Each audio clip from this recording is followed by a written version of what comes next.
विकाराबाद जिले के पेद्दामोल मंडल में अक़लियती तबके से ताल्लुक रखने वाले अफराद को कर्ज की इजराई के मामले में सिर्फ 6 दरखास्तों की मंजूरी पर तशवीश और नाराजगी का इजहार किया जा रहा है। रियासती हुकूमत ने एक जीओ जारी किया था जिसमें अक़लियतों से कहा गया कि वो 1 लाख और 2 लाख रुपए अक़लियती मालियती कॉरपोरेशन के तहत कर्जों के लिए दरखास्तें दाखिल करें। पेद्दामोल मंडल में 397 मुस्लिम अक़लियतों ने ऑनलाइन दरखास्त दी। आज सिर्फ 6 दरखास्तों को मंजूरी दी गई। तमाम मुस्तहिकीन ने कुर्रअंदाजी को रोक दिया और इस बात का मुतालबा किया जिस तरह दलित तबके को कसीर रकम बिला किसी कर्ज कुर्रा मंजूर की गई, मुस्लिम तबके को भी 2-2 लाख रुपए कर्ज की इजराई अमल में लाई जाए।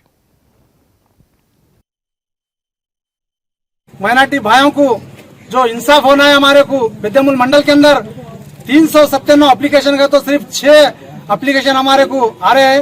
वो हमारे को नहीं होना बल्कि हम डिमांड कर रहे हैं हम तेलंगाना गवर्नमेंट से, क्योंकि दलित भाइयों को हमारे को ड्रा के सिस्टम में नहीं दिया, उनको 10-10 लाख रुपए। हमारे मुस्लिम भाइयों को क्या है, हमारे को घर को 2 लाख क्यों नहीं होता दे देना, लेकिन ये स्कीम ड्रा करके एप्लीकेशन को क्या है, आदमी को 1500 रुपए खर्चा, 1200 खर्चा है।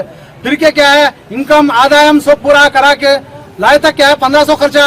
सिर्फ 397 में 6 आदमी का तो 391 आदमी और बाकी के एकदम